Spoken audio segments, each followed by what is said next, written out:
Capítulo número 7. Consecuencia de la caída. Efectos sobre el sacerdocio. Después de la llegada de los rezagados, el sacerdocio se dividió en dos facciones. En vez de prestarle oídos al plan concebido por la jerarquía, una sección del sacerdocio intentó expulsar los rezagados de la tierra mediante repetidas invocaciones. Un maestro ascendido explicó la insensatez de esta operación. Aun si el intento hubiera tenido éxito, los rezagados, atados a las leyes de la tierra, al igual que las razas originales, hubieran tenido que presentarse ante el tribunal kármico y hubieran tenido que volver a entrar a la tierra. Por tanto, ninguna expulsión permanente hubiera sido posible. La otra facción del sacerdocio aceptó a los rezagados, rehusando rebelarse contra el plan de la jerarquía. Efectos sobre el hombre individual. La caída del hombre a un nivel inferior de vibración causó grandes cambios en la estructura corporal del hombre. La forma se hizo más densa y la creación mediante rayos de luz llegó a su final. Igualmente la presencia yo soy, el foco de luz y vida en el centro corazón, comenzó a decrecer en tamaño e influencia. Por primera vez el miedo se registró en el cuerpo etérico y nació el alma. Puede llamársele alma a los registros acumulados resultantes del uso experimental de la vida.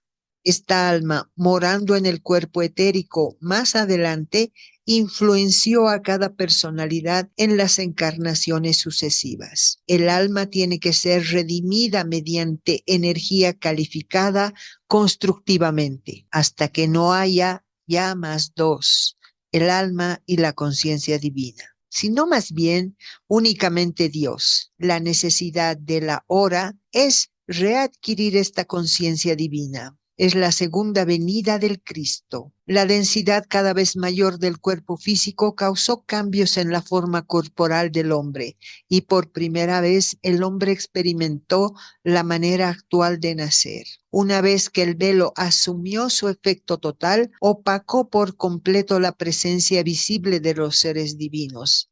Igualmente, la música de las esferas no podía escucharse ya más. La conciencia externa quedó sumergida en la confusión, andando a tientas en la oscuridad. A partir de la caída, muy pocos individuos han logrado la ascensión. Casi todos, debido a la mala utilización de la energía, adquirieron karma y de esta manera quedaron atados a la rueda de la muerte y renacimiento. El efecto de los espíritus guardianes. Después de la caída del hombre, algunos de los espíritus guardianes permanecieron en cuerpos de luz, escogiendo no asumir los recientes creados cuerpos del hombre. Entre ellos estaban Kuan Yin y el gran director divino. Ellos solicitaron la ascensión y les fue otorgada. Sin embargo, algunos de los guardianes escogieron ponerse las nuevas vestiduras de carne, esperando mantener así una conexión a través del velo de los espíritus guardianes ascendidos. De esta manera ocurrió la primera partida de estos individuos altruistas, con solo la intuición y el sentimiento del corazón, dándoles un indicio de la conexión anterior. Al transcurrir los siglos, los espíritus guardianes no ascendidos también se enredaron en su karma, olvidando su origen y fuente. De esta manera, atándose a sí mismos a la rueda de la muerte y nacimiento. Kuan Yin le dijo a los estudiantes que fue el gran sacrificio de los espíritus guardianes lo que ha hecho que amerite que los maestros ascendidos le den a la tierra una atención especial y también ha justificado la ilimitada paciencia para con el resto de la humanidad. Efectos sobre la jerarquía de la tierra. Antes de la caída existía únicamente un consejo liberador que consistía de 3 miembros. No había discordia, por lo que no había necesidad de juicio. Después de la caída, el Consejo Liberador fue reemplazado por el Tribunal Kármico, que consistía de 7 miembros. uno por cada rayo. El propósito del tribunal kármico es el siguiente. 1. Mostrarle a las corrientes de vida lo que hicieron bien y mal durante la última encarnación. 2. Enviar a estas corrientes de vida individuales a salones de clases donde pudieran recibir instrucción graduada de acuerdo con su desarrollo espiritual. 3. Velar porque los individuos tengan la oportunidad de reencarnar y ponerlos en situaciones en las que tengan la oportunidad de redimir el mal cometido durante la última encarnación. 4. Presidir los consejos de la jerarquía y otorgar o no las peticiones que le hagan los maestros ascendidos en la humanidad no ascendida. Las decisiones del tribunal kármico son finales.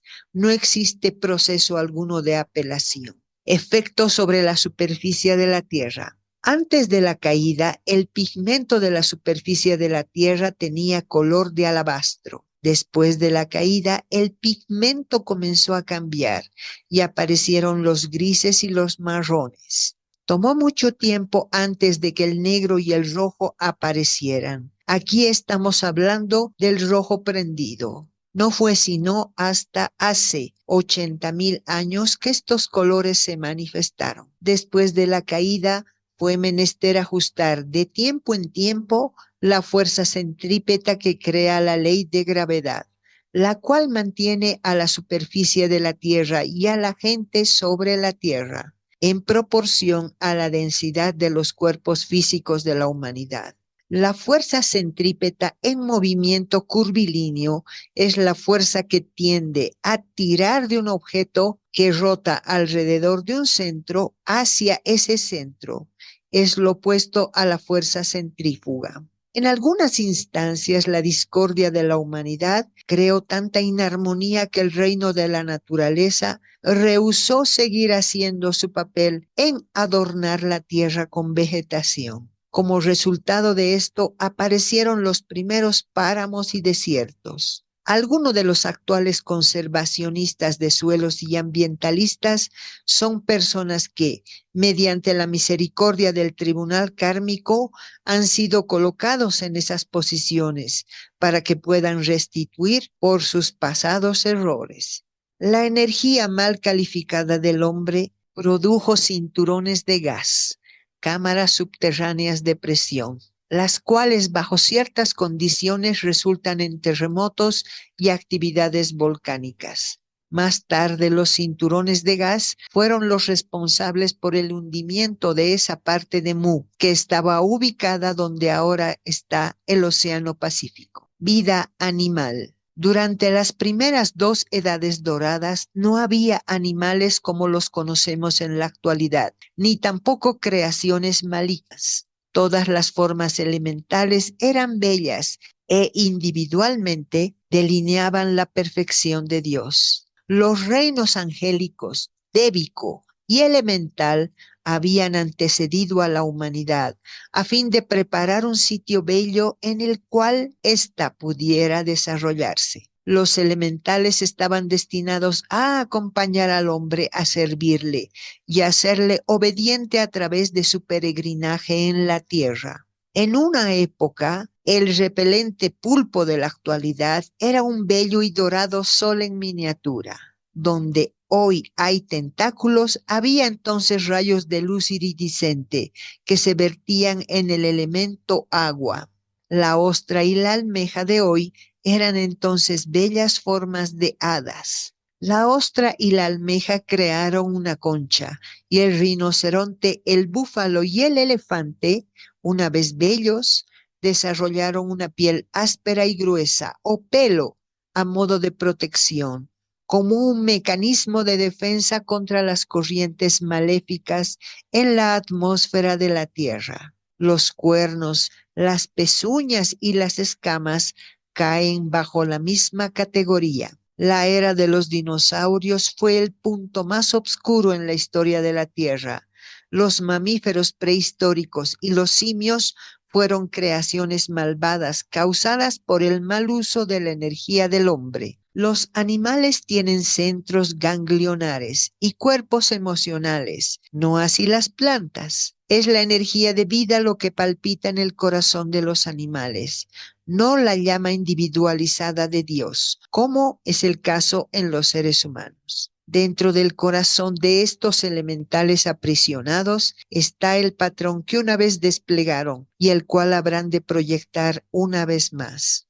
Los efectos sobre el reino de la naturaleza fueron similares. La vida vegetal desarrolló la maleza, las espinas, el veneno y la corteza pesada. Solo hay un camino hacia la liberación de toda vida, y es a través del amor. El amor es la esencia primigenia y el desarrollo de esta cualidad en la conciencia individual es el único medio por el cual puede liberarse a cualquier expresión de vida. Grandes hombres y mujeres, tales como el maestro ascendido Kutsumi en su encarnación como San Francisco de Asís, han liberado a cientos de miles de animales a punta de amor.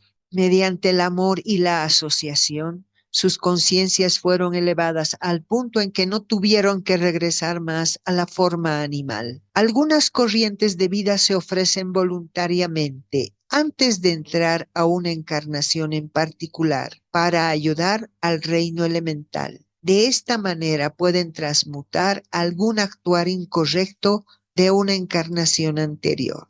El que una persona tenga o no mascota viviendo consigo en su hogar es decisión suya. Cualquier proximidad cercana a un animal, como también es el caso con otra persona, podrá tener un posible efecto adverso sobre el aura. Sin embargo, debe considerarse también que el estudiante, mediante la fuerza de su propia esfera de influencia, tiene la capacidad de convertirse en la levadura de la hogaza, de la inteligencia inferior. La clave en la relación actual con los animales debe ser el equilibrio. No hay razón para ser extremista en los propios sentimientos con respecto a estas criaturas. Lo que se requiere es un camino del medio estable, envolviendo en pensamiento y sentimiento a todas las expresiones presentes en la tierra, con tolerancia, paciencia y amor, elevando así esta vida inocente a su anterior estado de liberación y perfección.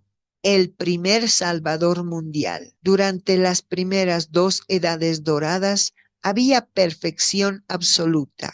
Existían las actividades de enseñanza y aprendizaje, pero nadie necesitaba asistencia para ser salvado. El primer Cristo fue provisto para la humanidad cuando el hombre por primera vez escogió convertirse en consciente de los sentidos en vez de permanecer consciente de Dios. La humanidad dirigió su atención hacia los dolores y los placeres de los 5 sentidos, y así manifestó aquello sobre lo cual ponía su atención y en lo que más pensaba. Desde aquel entonces, 49 salvadores mundiales han venido a la tierra a intervalos regulares. El primer Cristo fue Krishna, quien trajo a la tierra la llama de la resurrección como un medio para restaurar a los hijos caídos de Dios, en caso de que éstos desearan regresar a su estado divino natural. La humanidad, el reino de la naturaleza y la vida elemental requerían esta llama para reconstruir toda forma imperfecta,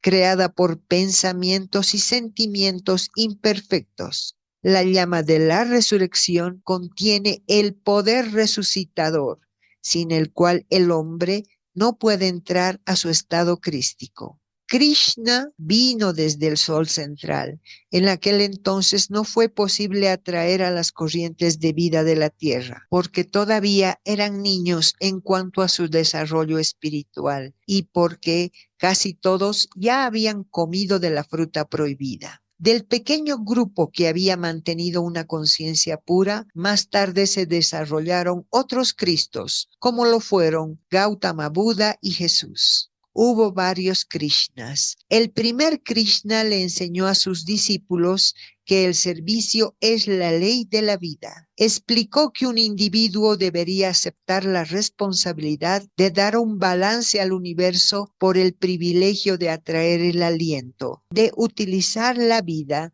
y sostener una existencia individual y separada. Krishna hizo énfasis en que ese servicio debería ser impersonal, por amor al amor y sin ningún pensamiento de remuneración. Como ejemplo de servicio impersonal, Krishna señaló al sol, afirmando: la paz viene únicamente cuando, al máximo de sus habilidades, ustedes se esfuerzan por servir a la causa del bien y cuando no se ocupan de ninguna actividad externa en reacción a sus efectos sobre el servicio que prestan. Puede prestarse servicio en términos de servir a una comunidad, a una nación o al prójimo. Los individuos que no escogen servir son temporalmente sacados de la carretera hasta que vuelvan a aceptar la responsabilidad de ser sirvientes conscientes. Algunas de las enseñanzas de Krishna fueron preservadas por sus discípulos, quienes las escribieron en rollos de lino que fueron entonces revestidos con una cera suave. El lino fue enrollado en carretes de bambú, en ocasión extendiéndose el documento varios cientos de metros. A través de estos documentos, Krishna dejó una herencia sobre la cual se basan todos los Vedas y la mayoría de los escritos más antiguos de la humanidad. Estos documentos sobrevivieron cataclismo tras cataclismo y fueron transportados por los sabios de un punto a otro en la tierra. Krishna habitó en la tierra durante al menos 640 años. Cuando hubo completado su servicio y regreso a su estrella, se llevó consigo 1,400 discípulos, quienes a través de su servicio lograron la ascensión.